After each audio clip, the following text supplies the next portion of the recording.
What's up guys, I'm Andy from 1A Auto. In this video, I'm going to show you how to replace the rear shocks on this 2001 BMW 325 Xi.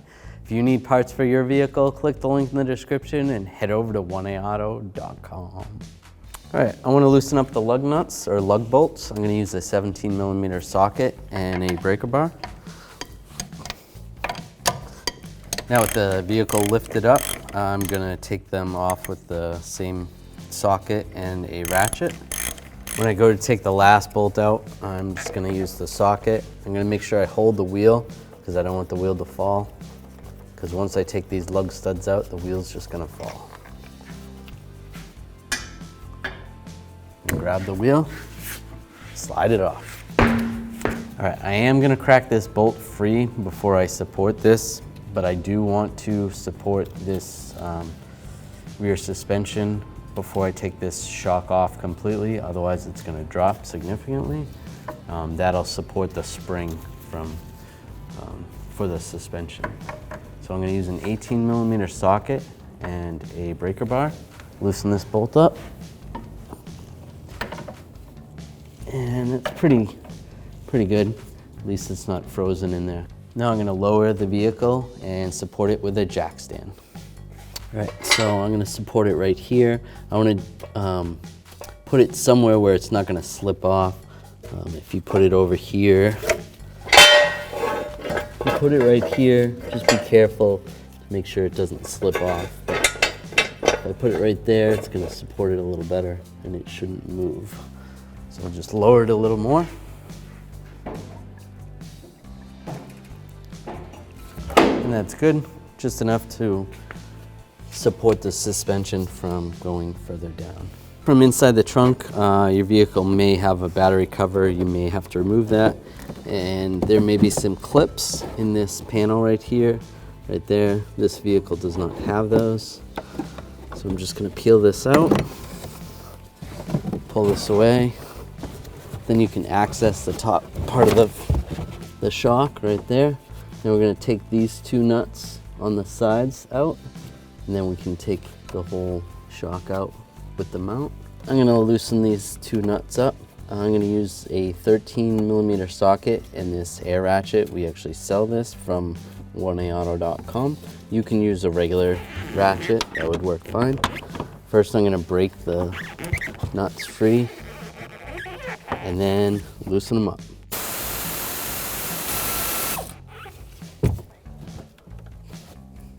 So I'm going to take this bolt out. This is an 18mm socket, and I'm going to use this air ratchet. You can use a regular ratchet.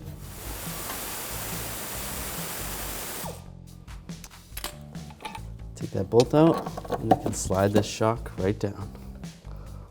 So there's a couple different ways we can get this mount off. What I'm going to do is use some locking pliers. I'm going to lock it on the shaft up here. If you are reusing the shock, locking it up here is not going to affect it because the shock's not going to bounce all the way up to there, so that's not a big deal.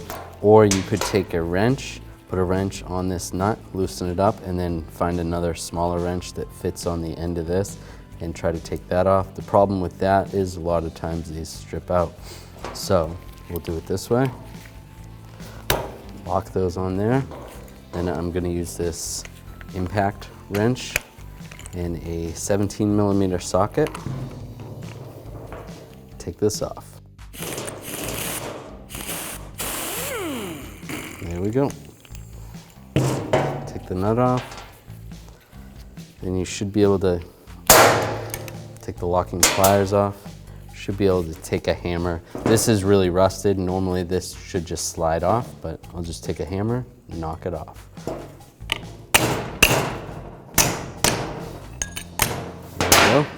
Just put it on something solid, hammer that off, and there it is.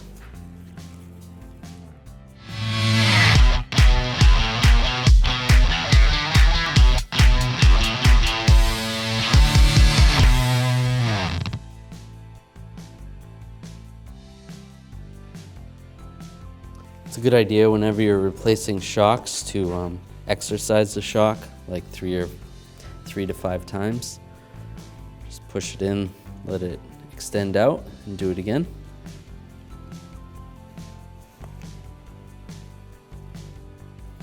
I'm gonna take this boot, and this is gonna go on this side of the bump stop. And that goes on like that. Take this, go down the shock, just like that. We're gonna take this washer. It'd be nice if you had a new one. Just slide that on there. Take the new mount, install the mount.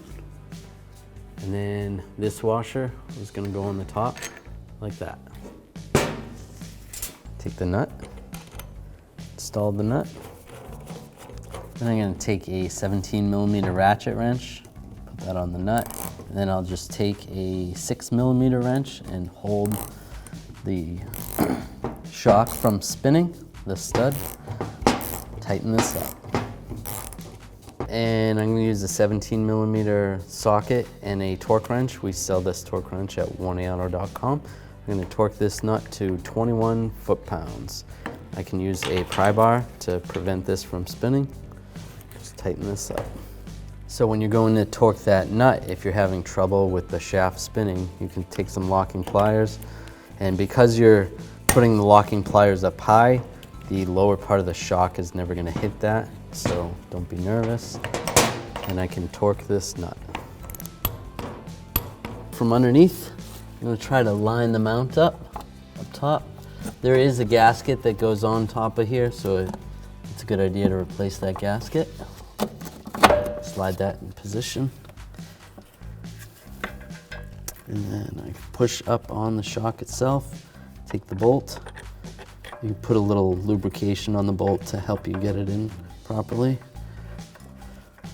Now I'm going to tighten this bolt up. I'm going to use an 18mm socket and an air ratchet. You can use a regular ratchet as well. Now I'm going to use a 18mm socket and a torque wrench. I'm going to torque this to 74 foot-pounds. Now from inside the trunk, I'm going to put the nuts back on top here, and then we'll tighten them down. I'm going to use my 13mm socket and my air ratchet. You can just use a regular ratchet if you don't have an air ratchet. Now we can take this panel, slide this back in position. If you have those retainers, push those retainers in.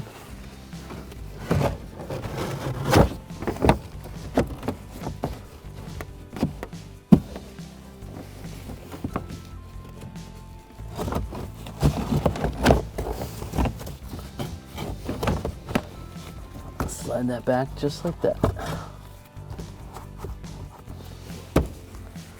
Now I can raise up on the suspension. Now I'm going to take the wheel, slide it in position. Make sure the hole's lined up, then hold the wheel. I'm going to take my 17mm socket and the lug stud and get one started. Then I can grab the other ones. Now I'm going to use a 17mm socket and a torque wrench, and I'm going to torque these lug bolts in a star pattern to 95 foot-pounds.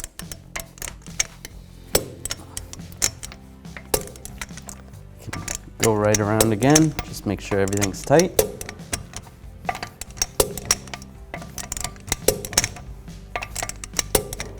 And you're good to go. Thanks for watching. Visit 1AAuto.com for quality auto parts shipped to your door, the place for DIY auto repair. And if you enjoyed this video, please click the subscribe button.